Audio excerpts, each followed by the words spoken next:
پوچھنا چاہتا ہوں، منکروں بتاؤ، ابو بکر مصلی میں جب کھڑے ہوئے تھے نبی زندہ تھے یا نہیں تھے؟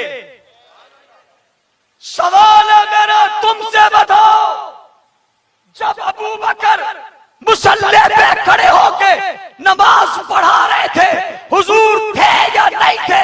جواب آتے تھے۔ میں نے کہا پھر یہ کسی اور کا فیصلہ نہیں ہے، یہ خود حضور کا فیصلہ ہے۔ خلافت کی بات بعد میں کریں گے، امامت پہ آؤ، امامت پہ آؤ۔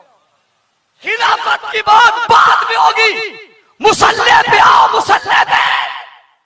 علی موجود ہے، عمر موجود ہے، عثمان موجود ہے، عباس موجود ہے، کوئی اور گیا مصلی پہ؟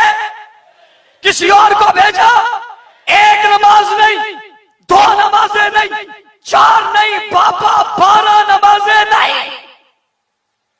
اب یہ سوال بڑا عجیب ہے جی، فلاں بزرگ نے رسول کو نماز پڑھائی تھی، تو اس بزرگ کے منہ سے یہ دعویٰ ثابت کر کے دکھا۔ کبھی اس بزرگ نے بھی کہا جی میں نے رسول کو نماز پڑھائی ہے؟ اس نے تو خط لکھا تھا اپنے ابا جی کو، میں مسلمانوں نے ووٹ ڈال کے مجھے نبی کا خلیفہ بنایا ہے۔ باپ بڑا سمجھدار تھا، اس نے کہا تیری مات ماری گئی ہے، خلیفہ تو نبی کا ہے، بنایا تجھے مسلمانوں نے۔ توجہ ہے یا نہیں ہے آپ بھائی؟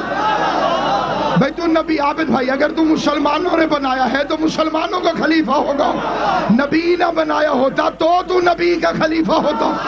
اور باپ نے لکھا، یہ سنی شیعہ کتابوں میں ہے، کہ علی کے ہوتے ہوئے تجھے محمد کا خلیفہ کیسے بنا دیا؟